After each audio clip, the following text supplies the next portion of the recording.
ना सिर्फ जम्मू कश्मीर बल्कि पूरा देश इन तारीखों का इंतजार कर रहा था। वो तारीखें भी अब सामने आ चुकी हैं। अब ऐसे में जन्नत की सरकार कौन होंगे, इसका इंतजार सभी को है।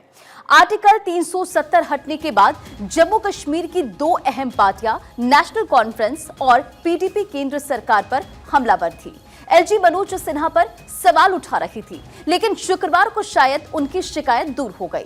अब चुनाव आयोग ने जम्मू कश्मीर में मतदान और परिणामों की तारीखों का ऐलान कर दिया है और इसके साथ ही सभी पार्टियां चुनाव की तैयारियों में अंतिम रूप देने में जुट गई है। सबसे ज्यादा चुनौती बीजेपी के लिए है। अनुच्छेद 370 हटाकर मोदी और अमित शाह ने मास्टर स्ट्रोक चला। वही 370 जिसकी वजह से जम्मू कश्मीर को हमेशा अलग समझने की भूल की जाती थी। 370 हटा तो बवाल भी बचा, लिहाजा 2019 में होने वाला चुनाव टालना पड़ा और अब 3 चरणों में चुनाव होने जा रहे, लिहाजा बीजेपी के एक मास्टर प्लान भी तैयार है। आपको बीजेपी की इस तैयारी के बारे में भी बताते हैं। सूत्रों पर यकीन करें तो जन्नत में चुनाव, जिसे लेकर बीजेपी अब एक बड़ा दांव चलने वाली है। नई योजना के तहत टिकट बंटवारा, गैर सियासी परिवारों को तवज्जो दी जाएगी, 25 से 40 साल के युवाओं को तरजीह दी जाएगी और प्रत्याशियों का चयन करेंगे प्रभारी। हर विधानसभा में होगा एक प्रभारी। तो देखिए बीजेपी का बड़ा दांव क्या है, क्या स्ट्रैटेजी है। किसी बड़े नेता को यहां पर जिम्मेदारी मिलेगी और हर वो सीट पर युवाओं की लिस्ट भी बनेगी। 2 से 3 युवाओं में किसी एक को टिकट दिया जाएगा। सियासी विरासत ना हो ये जरूरी होगा। खेल, कला, संस्कृति से तो अच्छा है। ये सूत्रों के हवाले से जानकारी सामने आई है। तो बीजेपी का स्ट्रैटेजी क्या है, बीजेपी का प्लान क्या है, वो आपको समझा रहे हैं। देखिए जन्नत की जंग में बीजेपी अलग स्ट्रैटेजी के साथ मैदान में उतर रही है। पूरे जम्मू कश्मीर में अलग रणनीति देखने को मिलेगी। बीजेपी नेताओं की बातों से ऐसा प्रतीत भी होता है, ये तो साफ है कि युवाओं को तरजीह दी जाएगी। वो युवा जो कभी भटक गए थे, लेकिन आज उनका लोकतंत्र पर इकबाल कायम हुआ है। हम सरकार बनाएंगे और जम्मू में भी हम जीतेंगे, हम स्वीप करेंगे और कश्मीर की बहुत सी सीटें हम जीतेंगे। जिस प्रकार से आप देखते होंगे सोशल मीडिया में भी और आम जो वहाँ के नौजवान, कश्मीरी नौजवानों ने जो एक नई होप जगी है, तो उनको यही लगता है कि इस सभी को ठीक अगर कोई कर सकता है तो भारतीय जनता पार्टी की सरकार बनने पर ही जो है लोगों को ये मालूम है कि वो एक दिशा में चलेंगे जो आज तक जिस दिशा पर चलते रहे, जिसके कारण अलगाववाद और उग्रवाद यहाँ पर हुआ। और सबसे ज़्यादा जिस अगर सफ़र किसने किया है तो जम्मू कश्मीर के नौजवान ने किया है, यहाँ के बच्चों ने किया है। तो इसलिए वो उनका एहसास है और आप देखेंगे कि कश्मीर में भी हमें अच्छी सीटें आएंगी और हम अपने बलबूते पर जहाँ पर सरकार बनाएंगे। जम्मू कश्मीर में आज अमन, शांति और खुशहाली है। लोकसभा के चुनावों में रिकॉर्ड मतदान हुआ। अब हमें पूरा विश्वास है कि जम्मू कश्मीर में होने वाले असेंबली के चुनावों में ज़बरदस्त मतदान होगा, लोगों की ज़बरदस्त पार्टिसिपेशन होगी और मुझे विश्वास है कि जिस प्रकार मोदी साहब ने पिछले 10 साल में शानदार कार्य जम्मू कश्मीर में किया है, जम्मू कश्मीर की जनता के दिल में मोदी साहब बसते हैं। यकीनन जम्मू कश्मीर में इन विधानसभा चुनावों में भारतीय जनता पार्टी की शानदार जीत होगी और जम्मू कश्मीर में भारतीय जनता पार्टी की सरकार बनेगी। जम्मू कश्मीर का अगला मुख्यमंत्री भारतीय जनता पार्टी का होगा। चुनाव जब स्टेट का रीऑर्गेनाइजेशन हुआ है, रीऑर्गेनाइजेशन एक्ट हुआ है और जब उसके बाद रीऑर्गेनाइजेशन एक्ट के बाद डिलिमिटेशन होगी तो प्रक्रिया के साथ वोटर लिस्ट का रिवीजन होगा। कोविड के बाद हुआ नहीं, प्रक्रिया के साथ चुनाव होना था, वो हो रहा है।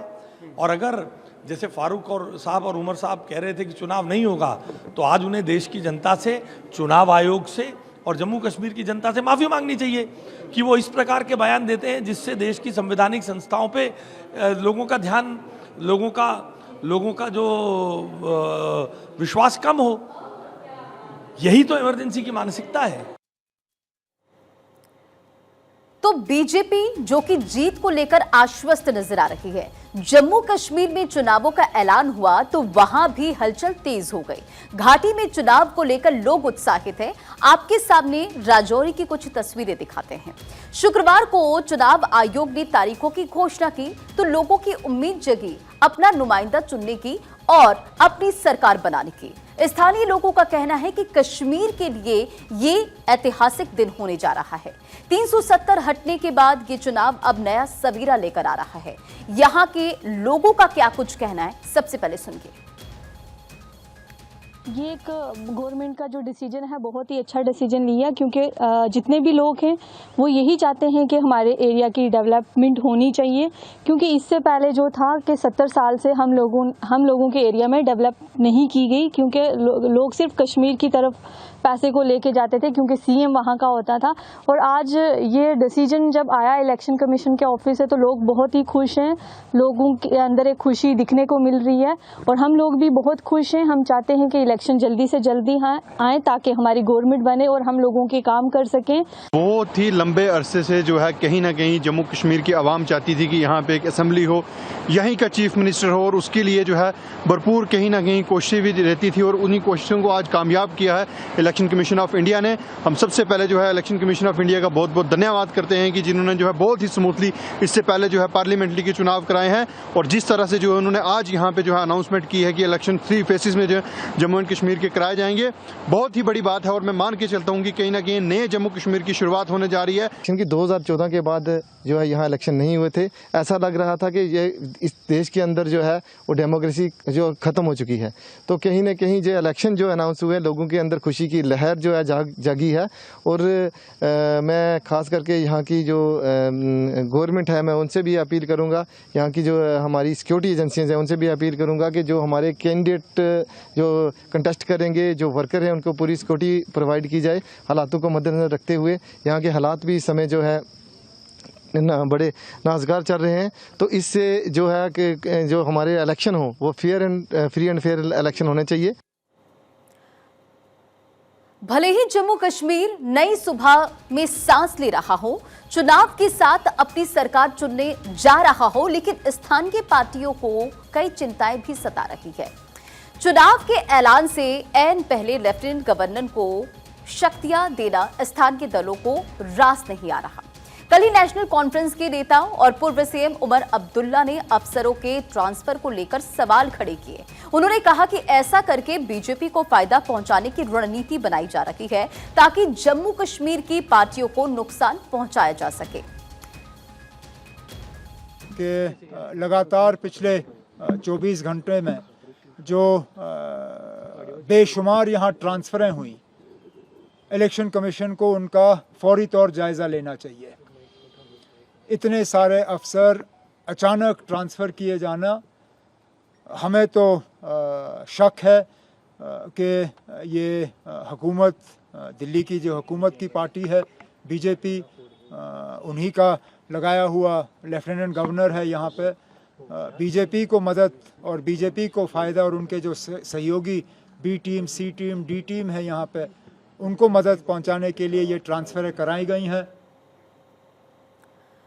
तो विपक्षी पार्टियों के अपने तर्क हैं, वो सिस्टम पर सवाल उठा रहे हैं, एलजी पर भी आरोप लगा रहे हैं, लेकिन इन सब के बीच जम्मू कश्मीर चुनाव के लिए भी तैयार है।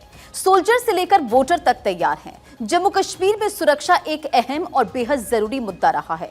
आतंकवाद यहाँ की सबसे बड़ी चुनौती है, लिहाजा चुनाव आयोग और केंद्र सरकार के लिए चुनौतियां काफी ज्यादा होंगी, इसमें कोई शक भी नहीं। तो चलिए नजर डालते हैं जन्नत में चुनाव की तैयारियों पर और चुनौतियों पर। देखिए, जन्नत में चुनाव और इसे लेकर अब पार्टियां पूरी तरह से एक्शन मोड में हैं और आतंकियों से सुरक्षा एक बड़ी चुनौती है, क्योंकि आप लगातार देख रहे हैं कि किस तरह से वहां पर आतंकियों और सुरक्षा बलों के बीच मुठभेड़ की खबर आ रही है। आतंकियों के मददगारों पर भी नजर एक बड़ी चुनौती है यहाँ पर। साथ ही साथ जम्मू क्षेत्र में बढ़ते आतंकी हमले, लगातार अटैक्स की खबरें सामने आ रही है और ये एक बड़ी चुनौती है जन्नत में चुनाव के लिए। 370 हटने के बाद यहां पर हालात बदले हैं, तस्वीरें बदली है। उकसावे की सियासत भी यहां पर एक बहुत बड़ी चुनौती है। तो जन्नत में चुनाव तारीखों का ऐलान और ये तमाम चुनौतियां जो कि सामने हैं। तो तमाम चुनौतियों के बावजूद जम्मू कश्मीर तैयार है अपनी सरकार को चुनने के लिए। सोल्जर और वोटर दोनों तैयार हैं। 3 महीने पहले इसका टेस्ट भी हो चुका है। अब जब लोकसभा चुनाव हुए थे उस दौरान जम्मू कश्मीर में ऐतिहासिक मतदान प्रतिशत हौसला बढ़ाने वाला है। हालांकि कुछ दल लोकसभा चुनाव के दौरान ही विधानसभा चुनाव करवाने की मांग कर रहे थे। तो चलिए अब आपको बताते हैं कि लोकसभा चुनाव के नतीजों के हिसाब से कौन सी पार्टी जम्मू कश्मीर की सरदार है। अब देखिए, लोकसभा चुनाव 2024 के जो नतीजे सामने आए थे उसके मुताबिक अगर हम विधानसभा को कंपेयर करें तो विधानसभा में कौन सी पार्टी को बढ़त मिल रही है, कौन आगे। तो यहाँ नेशनल कॉन्फ्रेंस पार्टी जो कि 36 सीटों के साथ बढ़त बनाएगी और बीजेपी 29 सीटें, कांग्रेस 7 सीटें, पीडीपी 5वें नंबर पर, या पीडीपी यानी कि 5 सीटें उन्हें मिलेगी। तो विधानसभा में अगर देखा जाए लोकसभा चुनाव के रिजल्ट के हिसाब से कौन सी पार्टियां यहाँ पर आगे रहने वाली है तो वो हम आपको बता रहे हैं। देखिए, जम्मू कश्मीर में 3 चरणों में मतदान होने जा रहा है। 18 सितंबर, 25 सितंबर और 1 अक्टूबर। नतीजे जो हैं वो ऐलान किए जाएंगे 4 अक्टूबर को। 10 साल बाद चुनाव होना जम्मू कश्मीर के लिए खुशी की बात तो है ही, साथ ही यहां पर स्टेटहुड रिस्टोर करने की दिशा में भी ये एक अच्छा कदम है। 370 हटने के बाद इस बार का चुनाव सरकार, सोल्जर और वोटर सबके लिए किसी परीक्षा से कम नहीं है। पूरा देश जानने को बेकरार है कि 90 सीटों के बॉस आखिर कौन बनेगा। तो देखिए, सियासी रण। और अब बात करेंगे हरियाणा की। जम्मू की बात हमने की, बीते दिन चुनाव आयोग की तरफ से हरियाणा और जम्मू कश्मीर के लिए चुनाव की तारीखों का ऐलान कर दिया गया। अब बात हरियाणा की। सियासी रण हरियाणा में भी होने जा रहा है। बैटलफील्ड में सियासी पार्टियां अपने अपने मुद्दों को लेकर तैयार खड़ी है। यहां बीजेपी के सामने तीसरी बार सरकार बनाने की चुनौती है। फिलहाल नायब सिंह सैनी के हाथों में कमान है तो कांग्रेस और आम आदमी पार्टी भी पूरा जोर लगा रही है। लेकिन दोनों साथ चुनाव लड़ेंगे इस बात पर शक है, क्योंकि लोकसभा चुनावों में दोनों पंजाब में अलग अलग लड़े थे और हरियाणा की सभी 90 सीटों पर 1 अक्टूबर को मतदान होगा और 4 अक्टूबर को नतीजे वो सामने आ जाएंगे।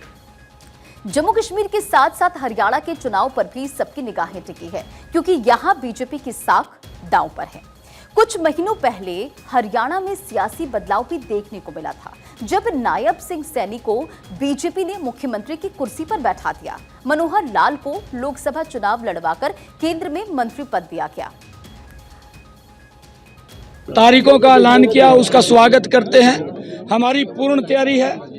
हमारी सरकार मिशन मोड के अंदर लगातार पिछले 10 वर्षों से काम कर रही थी और अब भी लगातार आने वाले समय के अंदर आदरणीय नरेंद्र मोदी जी के नेतृत्व में हम हरियाणा के अंदर बड़े मैंडेट के साथ सरकार बनाएंगे। मैं उनकी घोषणा का स्वागत करता हूं और सभी दलों से, और ये अपील भी करना चाहूँगा कि हम भाईचारे से मिलकर के शांति प्रिय ढंग से इस चुनाव को पूर्ण करेंगे। हम तैयार हैं और हरियाणा की जनता भी तैयार है। उसका नमूना आपने लोकसभा में देखा और जिस तरह से आनन फानन में ये सरकार फैसले ले रही है, हरियाणा सरकार, साफ नजर आ रहा है कि इन्होंने हार मानी हुई है। देखिए, आम आदमी पार्टी के साथ तो पहले ही बात आ गई है कि लोकसभा के बाद चुनाव वो नहीं, साथ में लड़ने वाली बात नहीं आई। मुझे लगता है कि हमें किसी की ज़रूरत नहीं है और कांग्रेस अपने आप में सक्षम है और अपने आप लड़कर भी हम प्रचंड बहुमत से सरकार बनाएंगे। हैरानी की बात है, तीसरी दफा का दावा करते हैं, लेकिन मुझे लगता नहीं कि 20 का आंकड़ा भी पार कर पाएंगे। हालत बहुत खराब और खस्ता है। अब तो लोगों का विश्वास गठबंधन की तरफ बढ़ता जा रहा है। तो सारी पार्टियां अपनी अपनी जीत के दावे कर रही हैं, लेकिन हरियाणा की जनता किसे अपना सरदार चुनेगी इसका पता 4 अक्टूबर को चलेगा। चुनाव की तारीखों का ऐलान 16 अगस्त को जरूर हुआ, लेकिन सभी पार्टियां पहले से ही ग्राउंड पर जोर आजमाइश कर रही है। बीजेपी पीएम नरेंद्र मोदी के चेहरे पर चुनाव लड़ेगी, ये तय है और मोदी का करिश्माई चेहरा ही वो हरियाणा की जनता के सामने रखने जा रही है। तो उधर कांग्रेस के लिए राहुल गांधी स्टार होंगे और आम आदमी पार्टी की भी केजरीवाल का मुद्दा उछालकर सहानुभूति बटोरने की कोशिश जरूर करेगी। हरियाणा में पिछले दिनों सियासी उथल-पुथल देखने को मिली थी, जब अचानक मनोहर लाल को सीएम पद से हटा दिया गया था और नायब सिंह सैनी को मुख्यमंत्री बनाया गया था। तो देखना होगा कि क्या बीजेपी हरियाणा में हैट्रिक लगा पाएगी। 4 अक्टूबर को इस सवाल का भी जवाब मिल जाएगा।